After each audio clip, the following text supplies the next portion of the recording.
Welcome to Living Downstream, the environmental justice podcast. I'm your host, Steve Mencher.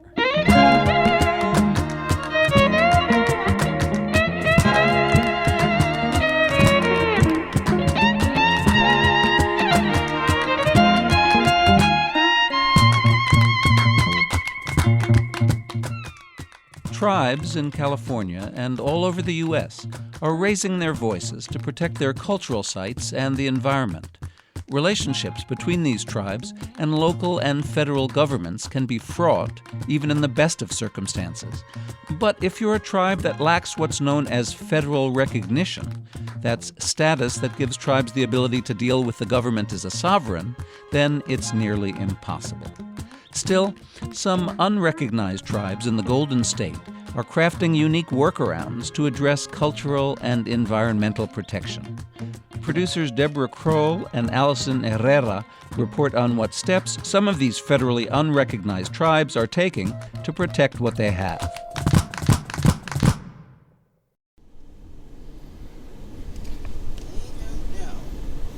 Left or right? We're going left. It's one of those perfect California spring days in the Sierra foothills. The kind where the smell of pine and oak trees, grass, and manzanita wafts through a rolled-down window.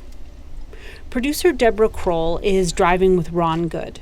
He's the tribal chairman of the North Fork Mono tribe to get to Bass Lake, located deep in the heart of the Sierra National Forest. Good is pointing out trees and meadows the tribe has been restoring. We've been here in our area for thousands of years, down in the lower foothills for a good 500 years before we moved some of the Yokuch Indians down a little bit lower out of our area. So we've been taking care of our land for quite some time. The Mono people's 1.2 million acre ancestral land base encompasses portions of Fresno, Mariposa, and Inyo counties, including parts of the Sierra Nevada. In the early 1990s, the tribe began to work on restoration and enhancement of its cultural resources in partnership with those same 3 counties. So what's the elevation of this meadow that we're going to? 3,400. Oh, that's not bad. No. After about an hour or so drive, Good and Debra reach their destination. It's a small meadow in the Sierra National Forest. As they drive along, Good warned about the dead trees.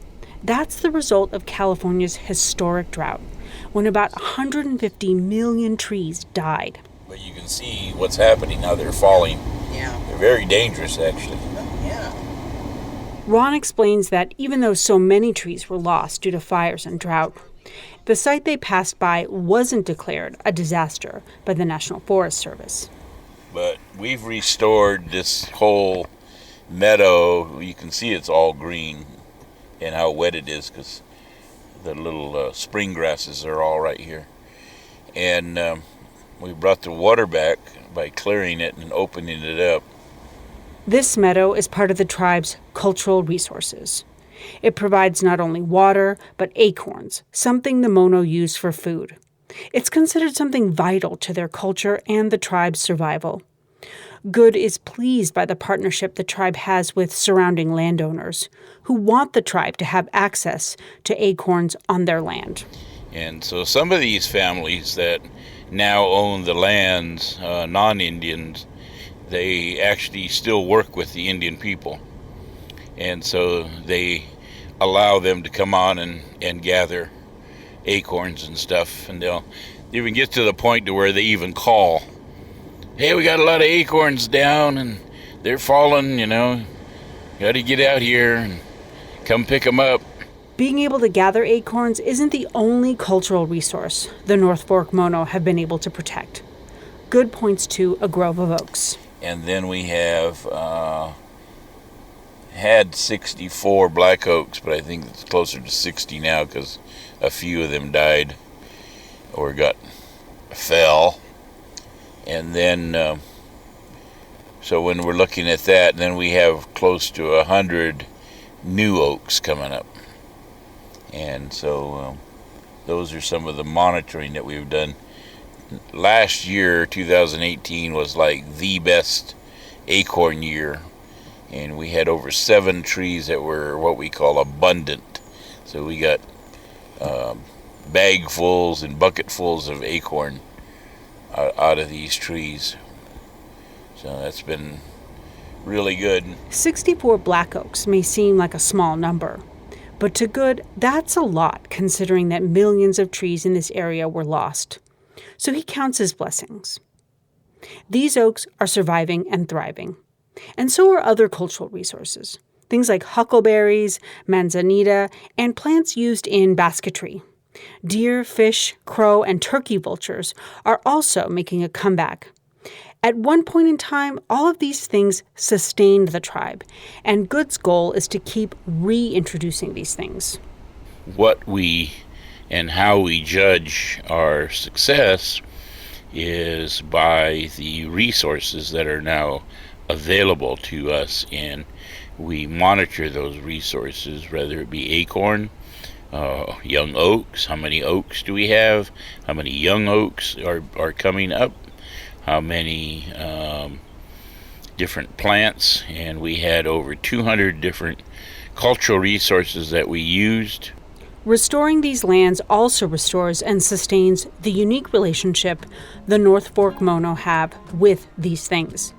And Good and his tribe are in a fight to protect them. Why? Because the North Fork Mono exist in a twilight zone between being recognized and unrecognized by the federal government. After the government's promise of a reservation fell through in 1852, Mono families obtained land allotments. Today, the North Fork Mono tribe has 52 allotments, covering well over 10,000 acres of land. That twilight zone means they don't have status to be able to interact with the federal or state government to help them protect these meadows and trees they're trying to restore and other lands of huge importance to the tribe.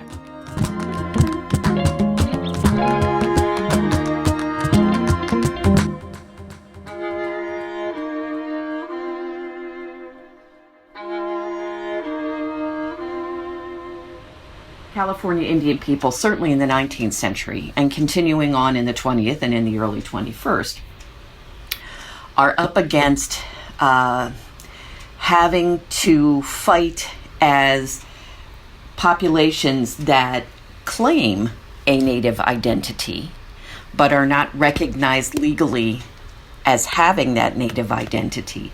So they don't stand in a parallel stead to either the state government or the federal government. That's Lisa Emmerich. She's a professor emeritus of history and American Indian Studies at the California State University in Chico. She checked and told us that 55 indigenous communities in California are not on the Bureau of Indian Affairs list of recognized tribes. That's the document used by the feds to provide funding and technical assistance to tribal governments for education, health care, governance, environmental protection, and many other activities. So it's the difference between someone who is an interested bystander or a member of a local community agitating on behalf of sacred sites and an individual who has more legal clout to do so. In fact, California has the largest number of unrecognized tribes. One of the biggest reasons? Unratified treaties in the state of California. 18 treaties between tribes and the federal government were signed between 1851 and 52, but the Senate declined to ratify them, instead hiding them away in a drawer for 50 years. That decision was based on pressure from the California congressional delegation. The concern was that California Indians would get the best land and resources. Tribes thought they had a land base, but it turned out they didn't. Another reason many California Indian tribes lack federal recognition can be tied back to federal government policy, Emmerich says. But then in the 1950s, when the U.S. government instituted termination policy, they lost that legal status through a deliberate attempt by the U.S. government to carry out what was really a paper genocide. by denying Native nations and their citizens their legal rights as sovereign entities. What she means by that is the government was basically erasing their identity. Today, there are laws on the books in California that protect federally recognized and federally unrecognized tribes when it comes to their sacred sites and cultural resources. California's Native American Heritage Commission does not follow the federal government's path of excluding non-recognized tribes from its list of California Indian tribes. So that provides a little more protection to the non-recognized tribes in terms of conversations over cultural resources and the consultation process between agencies or localities and Native communities. Emmerich says even when the federal government does recognize tribes, the relationship is prickly at best. And for tribes who don't have recognition and the financial means, well, they're at the mercy of the local government officials, who may or may not let them have a seat at the bargaining table when it comes to projects on their lands. The YTT Northern Chumash on California's Central Coast is one indigenous community that has had some success. So my name is Mona Olivas Tucker, and I'm the tribal chair for Yaktichu Tichu Yaktalhini, a northern Chumash tribe of San Luis Obispo County and region. Our members are comprised of families whose ancestry dates back to this one region for well over 10,000 years, and many of our families have never lived anywhere else. The YTT Northern Chumash are federally unrecognized, despite their well-documented territory, which includes parts of Pismo Beach, Nipomo, and the breathtaking views of the Pacific Ocean as you make the 4-hour drive up U.S. Highway 101 from Los Angeles. Olivas Tucker appreciates the work the Heritage Commission has done to help tribes like hers. There's a Native American Heritage Commission based out of Sacramento. It's the California State Native American Heritage Commission, who I think try very hard to be helpful to tribes, federally recognized and unfederally recognized. Over the years, the YTT Northern Chumash have had some experience managing relationships with a variety of state and local agencies. But it all depends on who you're working with, she says. When you're not federally recognized, you do have greater difficulty in getting to the conference table, getting in on discussions about your area. An example is the Bureau of Energy Management. However, they have been cordial to the best that they can. We're not a federally recognized tribe, so we have the status as a typical member of the public. We don't have a special status with them. Special status means protection. In California, some state laws and policies offer some protection. In September of 2011, then Governor Brown issued an executive order that requires all state agencies to engage in meaningful consultation with indigenous tribes in California, whether federally recognized or not. The California Environmental Quality Act, or CEQA, was amended in 2014 to allow tribal protections. This also applies to non-recognized tribes. But laws only go so far, and those protections are only as good as the next administration's priorities. But for now, they seem to be working to help some non-recognized indigenous tribes with environmental and cultural protection of their sites. For the YTT Northern Chumash, one of those culturally affiliated sites is near the Diablo Canyon nuclear power plant, located about 10 miles south of San Luis Obispo. The tribe was given a Historic Preservation Award, along with students and professors from nearby California Polytechnic State University, known as Cal Poly, to protect that cultural site. Reached by phone, Olivas Tucker said that family members in the tribe have a connection there going back thousands of years. She said both Cal Poly and Pacific Gas and Electric were respectful partners. We were very happy to participate in this. And this is work that was done for multiple purposes, to preserve it and to conserve, definitely. But it was also subject to some other problems. It had been in agricultural use for a long time. There's a an area that was subject to erosion. There was a dam, an earthen dam that was built nearby that was had the potential for perhaps collapsing.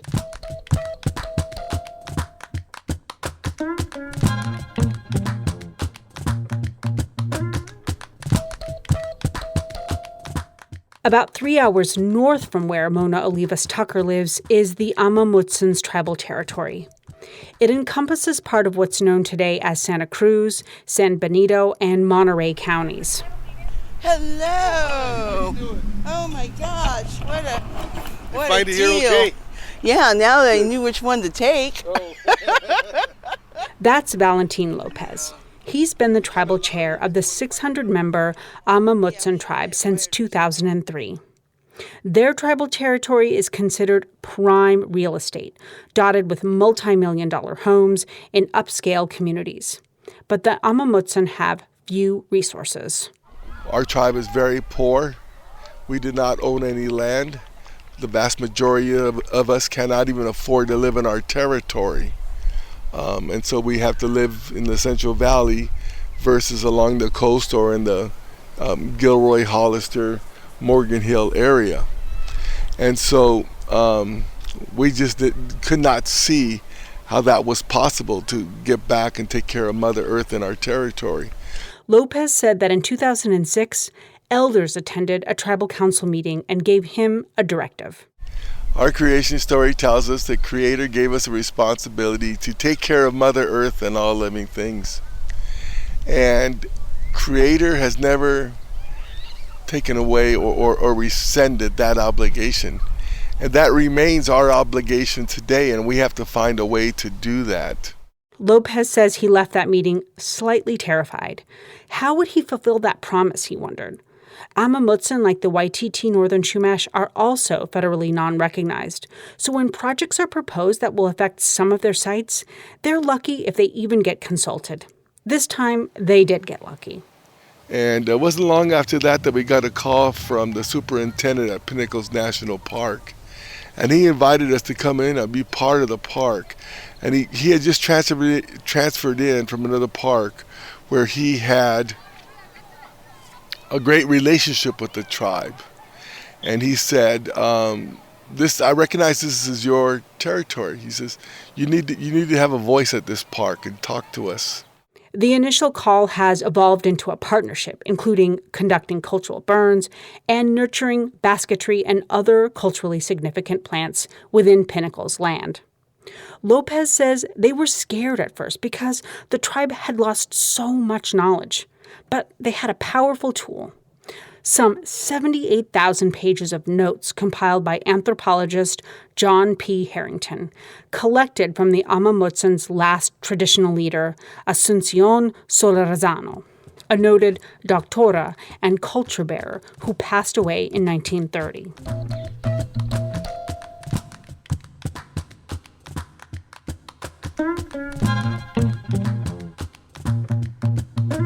Using those notes, the Amah Mutsun have been rebuilding and restoring that precious traditional ecological knowledge that will, they hope, lead to restoring their lands. We know that we have Creator with us. We know we have our ancestors with us. We know that the others need to learn this information and stuff like that. What Lopez means is that if the ecology collapses, they will survive, because of their preservation efforts to hold on to what they have, their lands, plants, animals, and their culture. Despite centuries of loss, California Indian communities like the Amah Mutsun, the YTT Northern Chumash, and the North Fork Mono are still sharing rich knowledge with the world and Californians. I'm saying quite frequently now that if we're going to ever recover and heal from climate change, it's the indigenous people that will show the way. And our tribe is working hard now to prepare ourselves to be such a leader. In other words, if indigenous communities, federally recognized or not, thrive, so does everyone else. For Living Downstream, I'm Allison Herrera.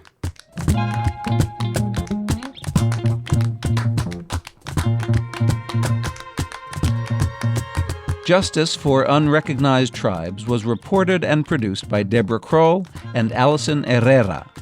The Living Downstream theme music was written by David Schulman. Engineering support from Anthony Garcia. I'm your host and senior producer, Steve Mencher. Northern California Public Media's news department also includes reporter Adia White. Darren Lachelle is the executive producer, and the president and CEO of Northern California Public Media is Nancy Dobbs. Subscribe to Living Downstream wherever you get your podcasts. Visit our website at norcalpublicmedia.org/living. And if you see environmental injustice in your community, write to us at living@norcalpublicmedia.org. Living Downstream thanks our sponsors who make this podcast possible. A list is available at norcalpublicmedia.org. Next time, we follow up on our most impactful story of the season, Forgotten Civilians at Eglin Air Force Base Part 2, reported by John Kalish. Don't miss it.